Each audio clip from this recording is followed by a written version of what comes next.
Abigail here with another little info dump. This one's going to be about the evolutionary phases. This is taken from evolutionary astrology, kind of the first a few things before we dive into evolutionary phases.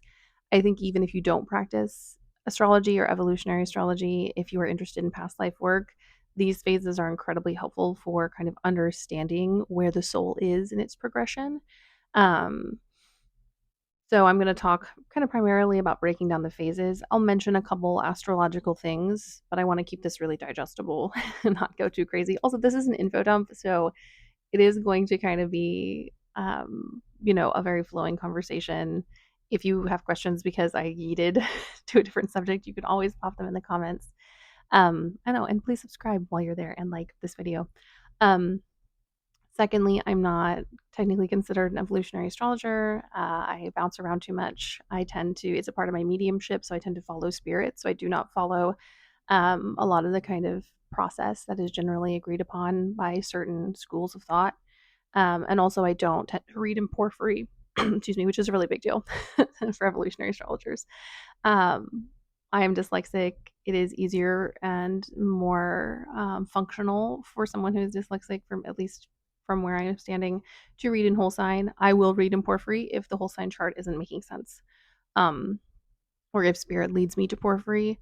But it just makes things simpler for someone who struggles with shapes, and certain things can get turned around when I'm reading. So, just so you know, I also don't believe in some of the core principles of certain schools of thought in evolutionary astrology. For instance, I don't believe in soul contracts. It's way too repurposed Judeo Christian stuff for me to blame a victim and to say that a victim consents to everything that happens to them is just that has never sat right with me. If you believe that, that is totally fine. This is just my personal perspective. So that's out of the way. I do use this technique in my past life readings. Like I said, it's also in tandem with my mediumship. So I go where spirit leads. And if that is one to one with the evolutionary kind of practice, which I find funny that there's a tradition because it's not that old by astrological standards. It was developed around the 70s. I believe it. Don't come for me on that one, but it is fairly recently a recent um, practice that has been created and formed. And like I said, depending on what school of thought you're in, it genuinely becomes a spiritual system of belief. And that's not really something I personally would subscribe to. I have kind of my own individual system that I believe in. A lot of the stuff in there, especially when it comes to like working with spirit and channeling and stuff, just doesn't align with the work that I do. I also work with spirit babies, which is why I don't believe in a soul contract. Anyway, it's a whole thing. Like I said, if you have questions, you can always ask me them. But I do think a lot of the kind of basic principles are incredibly helpful for understanding past life stuff and past life work and where you are as a soul. So let's get started. Speaking of porphyry, three is a really important kind of system that they use a lot in evolutionary astrology. Porphyry kind of works in a principle of three, and the phases of evolution are in three. So we have the consensus, the individuated phase, and then we have stage, and then we have the spiritual stage. And each one of these stages is broken up into three, and each one of those stages is broken up into three. So let's take an example. So let's take me. I'm an individuated soul, so I am in the middle phase of the big three. I am in the third phase of individuation, and inside that third phase, I am in the beginning phase of that. So there's beginning, established, and culminating within those phases. So I am in the beginning phase. If you are in the second phase, you'd be in the culminating phase, third phase, not culminating, the established phase, third phase, culminating. Um, and you can look at the chart and kind of get a little bit of a grasp on where our soul is, but honestly, the only real way to get an idea, especially as a practitioner, on where a soul is talking to that soul about their experience, their desires.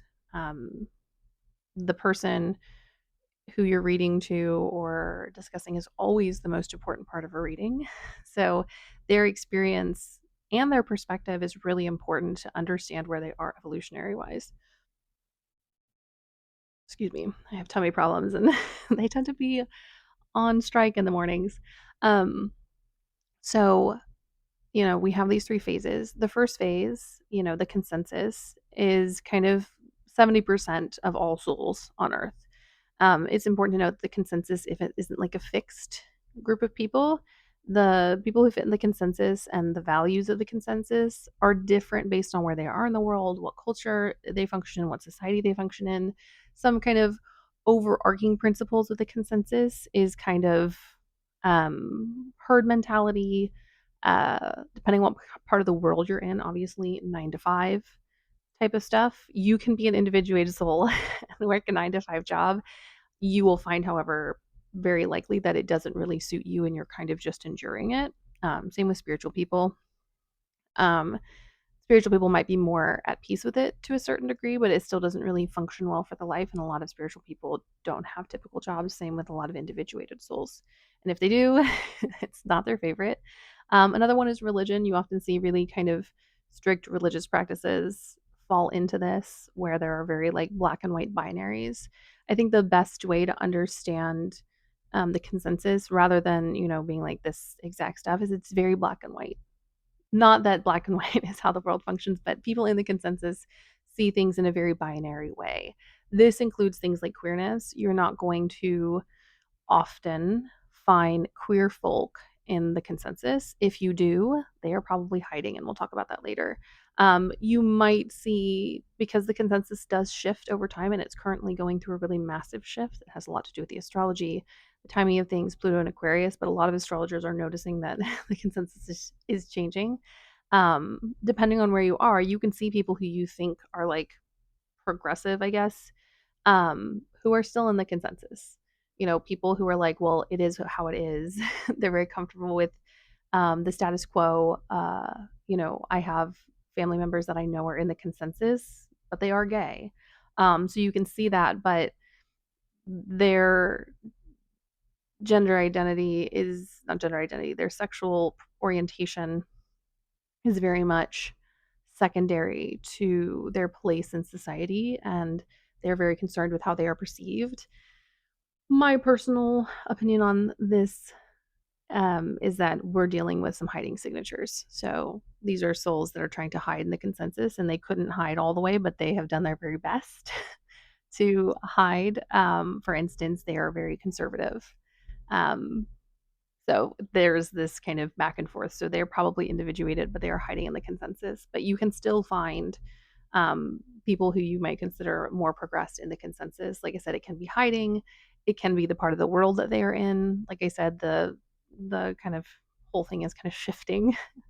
I also want to discuss something that is a little tricky in evolutionary belief, and I'm not really a huge fan of it. The first stage of evolution and the consensus, so that beginning phase, there is a concept that I want to kind of smack down right now called the dimly lit.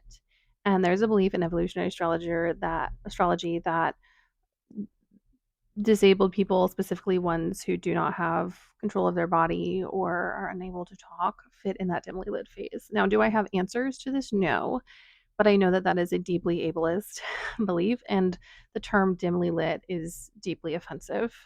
As someone who is disabled and who also um, advocates and values members of the disability community who need 24-hour care and who do not have full autonomy because of that, I don't believe in that. Um, I do think there might be something to say for, where this maybe fits. I think I need to kind of be on my evolutionary journey longer to understand this, but I just want to kind of break that. I do think there might be some value or validity to saying that, people who come in, you know, that might be a beginning or entrance phase, but kind of I don't really believe that the soul is trapped by a body and the body makes the soul. And it's like I said, deeply ableist. it's it's a huge topic, and I really dislike it, but it is something that has to be mentioned that there is a strong belief that like really intensely disabled people are consensus souls at the very beginning of their lives, and that there's some like the reason they're in that situation is because they are first stage. Like I said, I don't think that's true. Um, you can believe what you want, but I'm also disabled. So if you're not disabled, maybe don't fight with me on that. Um, Anyways, I don't think that's true. I think you can have an individuated soul in a disabled body, or severely disabled body. Um, I think there might even be more of an argument of that they are individuated or spiritual. Um, I think that belief has a lot to do with ableism and the time at which this kind of ideology was built. It was, right around the time the ugly laws were abolished, which are the laws that so that visibly disabled people could not be in public. Anyways, that's kind of kind of a nasty part of this, but like I said, I don't believe in that.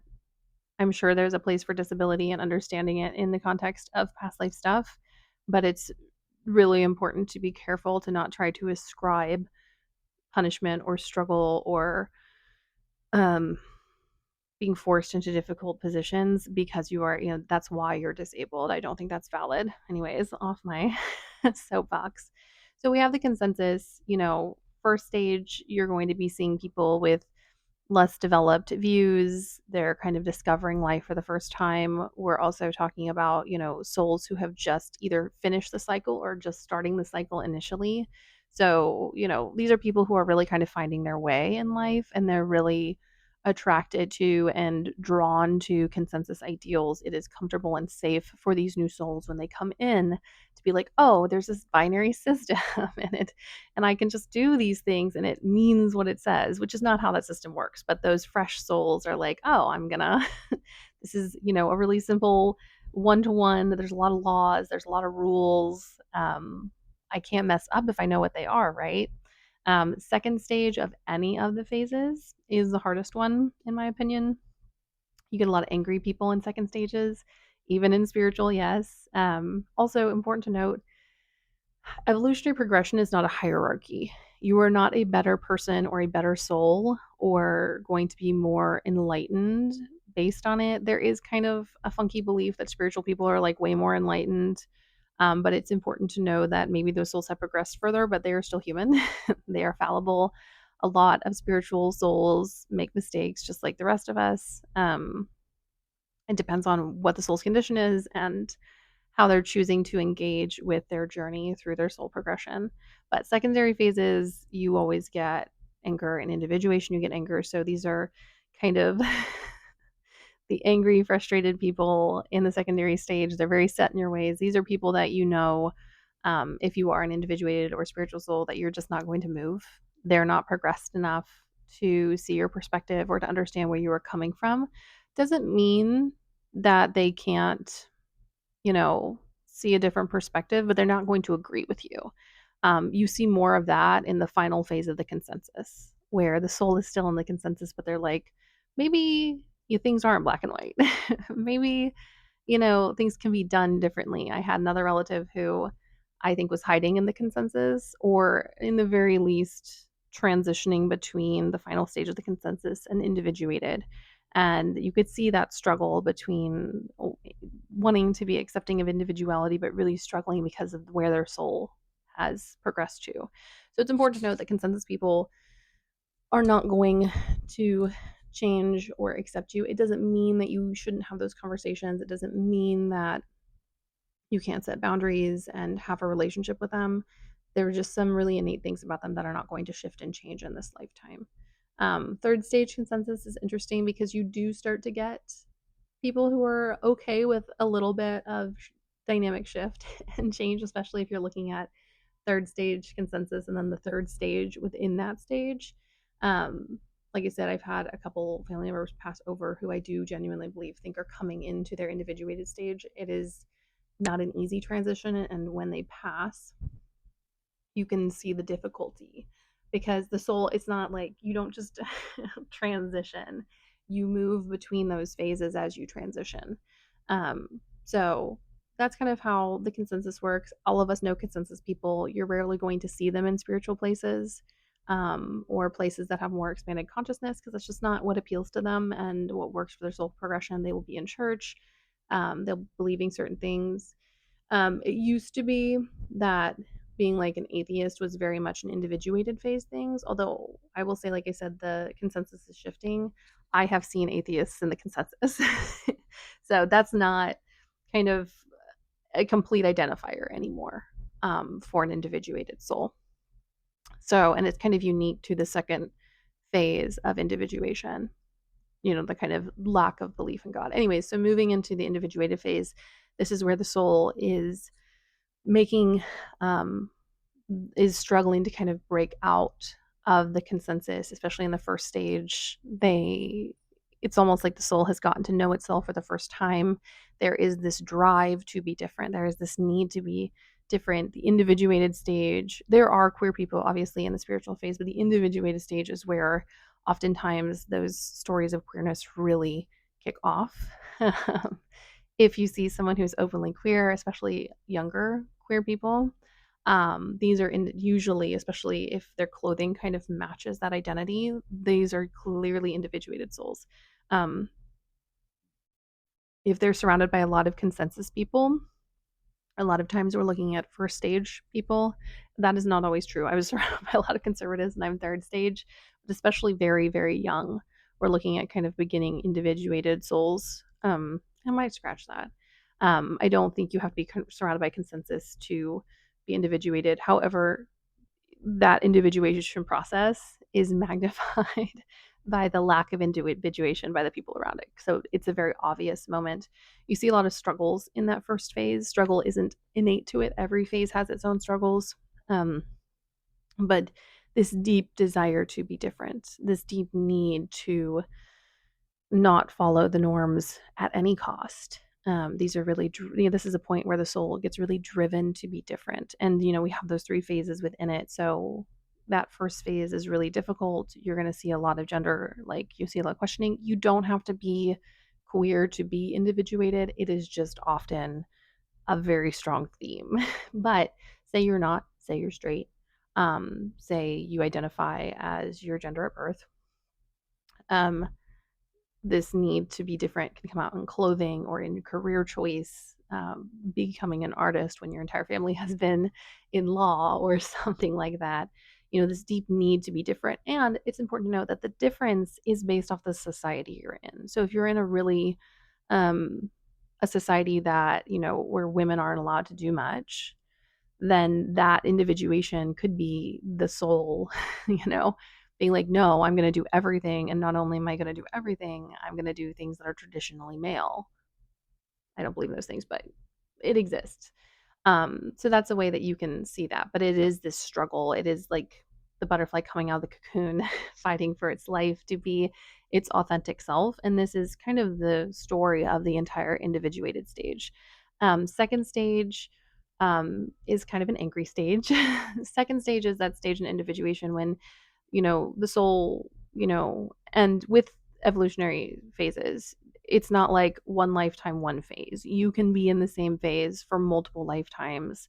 There are a lot of things that can get in the way.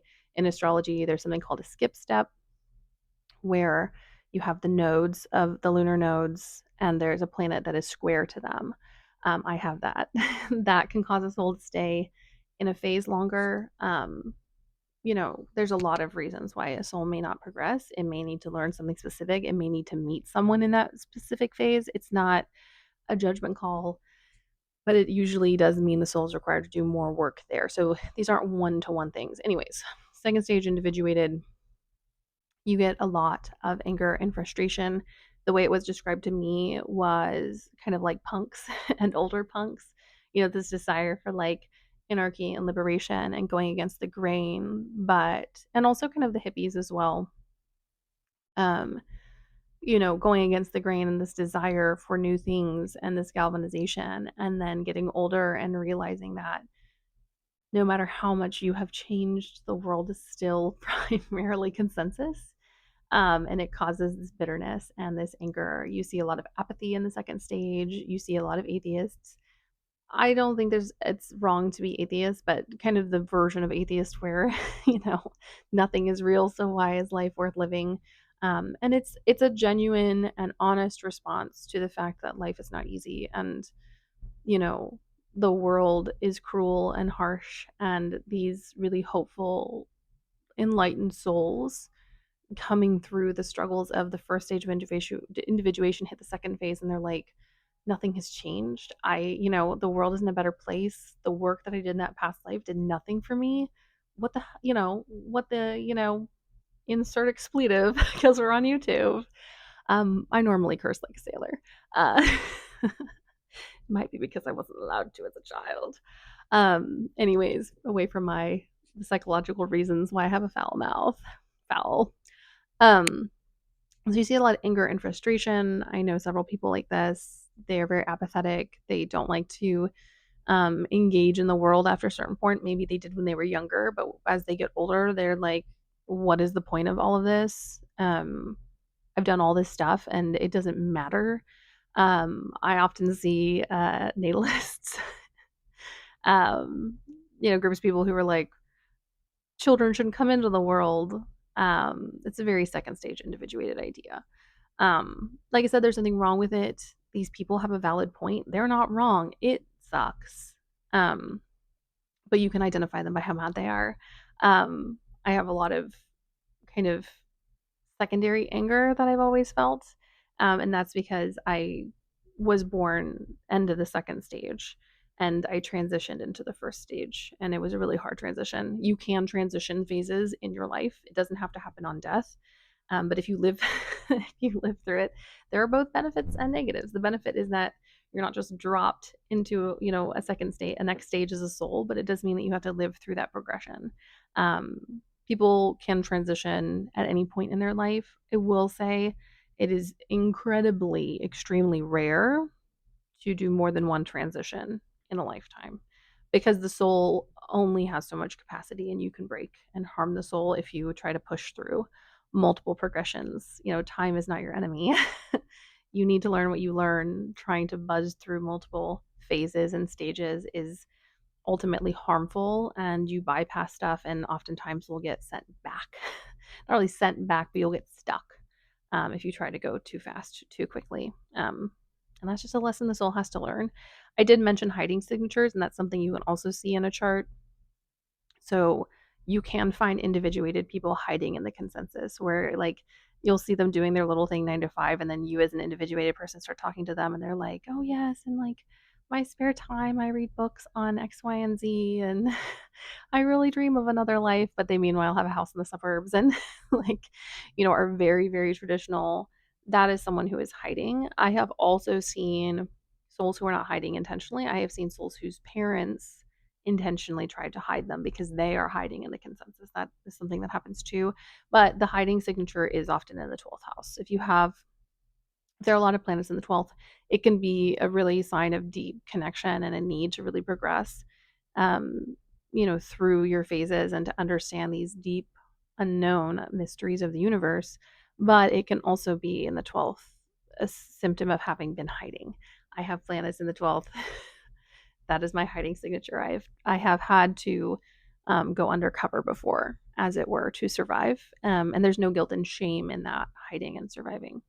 And then once you get to the third phase, it's not easier per se, but you start to see souls with comfortability around identity. Not initially per se, but these souls move quicker to um, kind of enjoying their individuation. There's kind of an acceptance to it, whereas maybe first stage individuated people really struggle with their identities and aren't sure if it's real or true, etc. And doubt exists everywhere, but like there are extreme differences. Um, the souls in the third phase are often more comfortable with being individuated. They, are like, yeah, I'm different. Duh. It's not a surprise that you are different. I think from my experience as a third stage soul, it's very much like this is who I have to be. Like this is not a choice. Whereas in the first stage, there is this question of choice. Like, can I be this? Do I get to be this? Is this too much? Once you get to the third stage, you're like, well, this is who I am. And while the world sucks and doesn't really accept me as who I am, there's no changing me. And I 100% went through a phase where I did try to change me because of the fact that I was around so many consensus people. And if you think about it, phase wise, let's just hypothesize that my parents are like first. They are in the consensus there's debate on where they are. I think my mom might be third stage and my dad might be second. But if you think about that as evolutionary phases, we are lifetimes apart in progression. So that created a really difficult dichotomy, which did um, kind of pressure my soul to try to dissolve itself and to return to the consensus, and I couldn't. So that can still happen in the third phase. But that's just one example. Um, Another really great way to tell where you are phasally is who can you empathize with because or sympathize with because I feel a lot of sympathy and empathy for everyone who is individuated down, but I don't always understand completely the experience of spiritual souls. And that's fine. Like, I understand how to identify them. I understand their unique struggles. But when it comes to being like, oh, I have had that experience before, I know how that feels. I don't have that for spiritual souls. One of my mentors is in the first stage of spirituality, first stage, kind of the third section of that stage, the culminating phase. Um, and like I don't understand all their experiences, but through that I'm like, oh, this is definitely a spiritual soul because I have yet to experience that soul progression. So it doesn't mean, for instance, let's say you're an evolutionary astrologer who's, first stage individuated. I find they tend to be more in the third stage, but let's say you're a spiritual person who's first stage individuated. Doesn't mean you can't help people who are further progressed.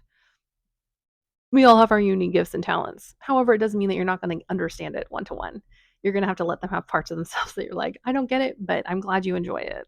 Um, so that's kind of roughly individuated. Then we go into spiritual, and the kind of core desire for the spiritual stage altogether is a desire to kind of be closer to what evolutionary astrologers call source. It's basically a desire to kind of, I don't know, find God, but find connection with the universe for the sole purpose of connection. Whereas I, am here to be different. I am here to help other people find their authenticity. The spiritual phases are much less concerned. That's something that they're not quite interested in. Now, a lot of them are deeply individual. Um, However, that's not their identity wholly. They kind of just exist as that individual person. You'll see this comfort and ease. It's not just acceptance, it's like, this is just who I am, and there isn't really any argument about it. Um, and I want to make it clear, like in spiritual phases, there are still issues. A lot of times, especially in the first and second phase of spiritual evolution, you can also see like an overt detachment. And this is definitely my individuated soul being like, how dare you separate yourself from the world? We need people who are involved, which I stand by. Oftentimes they go to extremes where they're like, well, I don't really feel like this applies to me, so I'm not going to advocate for other people. And you're like, excuse me? And they're like, I just want to be close to the universe. That's kind of a toxic way it can show up. However, in a positive way, the spiritual souls are very much here for pure energy. They are here to connect to energy for energy's sake, to seek God or enlightenment or whatever. Um, like I said, I don't think that this is a better or worse desire to have. However, it's a different flavor. And people can get stalled at any age. People can be selfish at any stage. This doesn't mean that spiritual souls are less self seeking. Especially in the second phase of spirituality, you can get things like cult leaders and people who seek self aggrandizement because they mistake ego for God. And I'll be clear, I actually love the ego. I think a healthy ego is important. But if you over exaggerate it, if you bloat the ego, it becomes this energy source that replaces, that desire for actual truth and actual connection, and they put themselves in the place of God, which is a trait of spiritual people. Not spiritual people, but the spiritual phases. Um, and then the final phase, the third phase, is the ending phase. And, you know, I also kind of argue against this a lot of times in evolutionary astrology, when talking about especially the final two phases, they only tend to really talk about the experience of really famous, high profile people. And I don't think the spiritual phase is one to one with visibility, if that makes sense. I think that, you know, a person who is spiritual can also be living at home, doing their life in their cottage and experience that final spiritual phase where, they um end this soul cycle and either return in back into the cosmos or they restart it. I think they can die peacefully at home. I don't think they need to be a huge celebrity with a really dramatic ending for that to be valid. The third phase, you do see a lot of in evolutionary astrology, for better or for worse, you see, um, major teachers and spiritualists and religious leaders fit into that third stage. Like I said, I think you can be a quiet soul and still experience the third stage and not have to have that visibility. But I'm very confident that a lot of astrologers would debate me on that, evolutionary ones, anyways. But it is kind of this, in some cases, it can have that dying star quality to it. It does not end positively or negatively. It just ends when it ends, when the soul can no longer take on any more or it doesn't have any more progression to go to. If it ends in a way that helps the soul finally progress, then the soul will return back into the universe. That is my belief. If the soul got caught up in stuff and did a lot of harm in its lifetime, my personal belief is they go back and start over. Um, it is, to me, it's the desire to do harm or not do harm rather than, um, you know, the physical things that happened. The soul may have caused issues while it was moving through the phases, but it didn't intentionally wipe out an entire people group, for instance. Um, Hitler is actually a prominent story in this. I just don't really want to talk about that right now. Just not that it just doesn't feel like the kind of day where I want to go into the beliefs around high profile people. Like I said, I think you can be a high profile person and be in the consensus. I think especially if your only desire is money and attainment, I 100% think that is a consensus thing. Doesn't mean that you can't fall into that trap in any lifetime, but I don't think money and visibility naturally puts you in a spiritual soul level, which is a kind of consistent belief I have seen across some literature about evolutionary astrology is that somehow having a lot of money and a lot of visibility puts you in the spiritual phase. And I just don't really ascribe to that. I don't think it's a hierarchy, and I don't think money and visibility makes you any better than the little old lady who, passed away in her apartment with, on a fixed income. I think that soul can be equally progressed as a soul who maybe is in the spiritual phase and has a lot of attainments. Um, like I said, kind of the core of each of the phases and each of them, like many phases within the phase, is the desire of the soul. The consensus, the soul desires consistency, it desires rules, it desires strict structure to ground it. And oftentimes that comes out in, you know, being closed minded and not able to, accept everyone around you.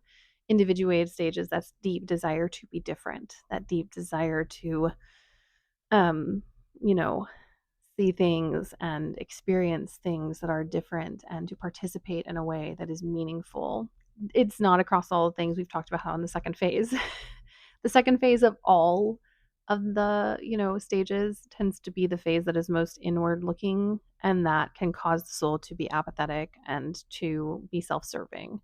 That does not make them innately that way. That's just kind of someone I know who is second stage individuated is very much, I only look out for the people in that are close to me, and they're very loving and very kind, but they are very angry at the way the world works, struggle to put that into real physical action, and only protect their own, which as a third stage individuated person frustrates me deeply.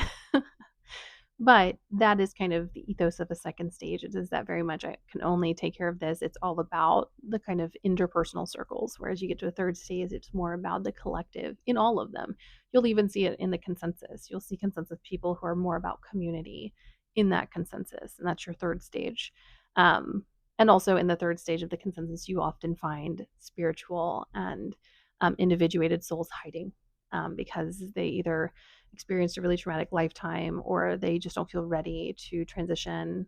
And it kind of holds them back in a sense, but it's also necessary. I don't believe in guilting a soul for trying to protect itself. So I hope that wasn't too rambly, but those are the phases. It's best to get an outside perspective, to have someone asking you questions and then help you discover your phase. It is really hard to discover your phase without outside perspective. I will say that. Like, it's very difficult to label yourself, partially because we do desire to be more progressed. All of the souls desire to be more progressed. So there's no fault in you being like, I wish I was spiritual.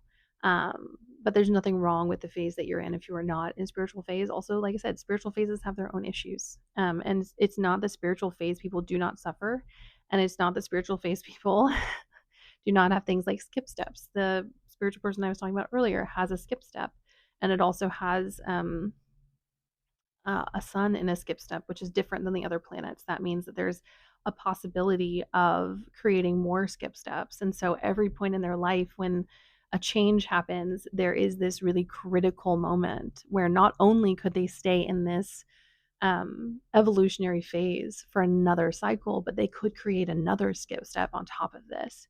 So it does not mean if you are a spiritual soul that you've somehow transcended human desire and human struggle. Um, Spiritual souls, individuated souls often get the short end of the stick when it comes to society, or especially with, for some second and third stage spiritual souls, they get so much visibility that they also get mistreated by society. So, um, that being said, these are, kind of the three phases. I have ADHD. If this was a lot for you, I get it. If you don't agree with me, you are free to not agree with me. I did my best to state the evolutionary principles and then my opinion clearly. You can believe whatever you want to believe, whatever is functional for you. Um, it's all valid. I don't see why it's not. Even if you believe in soul contracts, it's okay. I feel very strongly about soul contracts. But I try not to judge. Um, Anyways, I hope that was helpful. There are multiple things in a birth chart that can help you kind of suss out um, not your exact evolutionary phase, but can kind of help you understand where you are in your evolution, and what process you're in. Um, I don't just do past life work in the context of evolutionary astrology. I do past life remediation through Reiki. That includes a mediumship type practice where I pull up past life images. So this is not the only way you can access past life work. There are people who do past life work through hypnosis. There are people who do it through tarot and other types of cartomancy and geomancy. Pretty much any um, practice of divination can be utilized for past life work if that is the calling of the individual soul who is practicing it. And my calling is past life work. I work with spirit babies, which are the souls of incoming reincarnated humans. And sometimes, you know, sometimes not humans. That also happens as well. Not all souls that come into human bodies are human souls. Um, I know someone who has, if not an animal soul, definitely children with spirit souls, maybe a daemon soul. So yeah, there's a lot of different beliefs in spirit baby mediumship. Angels also reincarnate. I have seen angel babies before. Um, they're not better or worse than other kids, but they have different attachments. um, Before I start a whole nother little info drop on something else. Anyways, I hope this was helpful. If it was, if you enjoy this, please like and subscribe. It brings my little autistic heart a great joy to feel that kind of connection, and also gives me encouragement to keep trekking on. Anyways, I love you all, and I will see you in a different space and time. As always, feel free to ask me any questions, and you can find me at thekeenwitch.com if you are ever interested in any of my readings. And if not, stick around to hear more of my ramblings.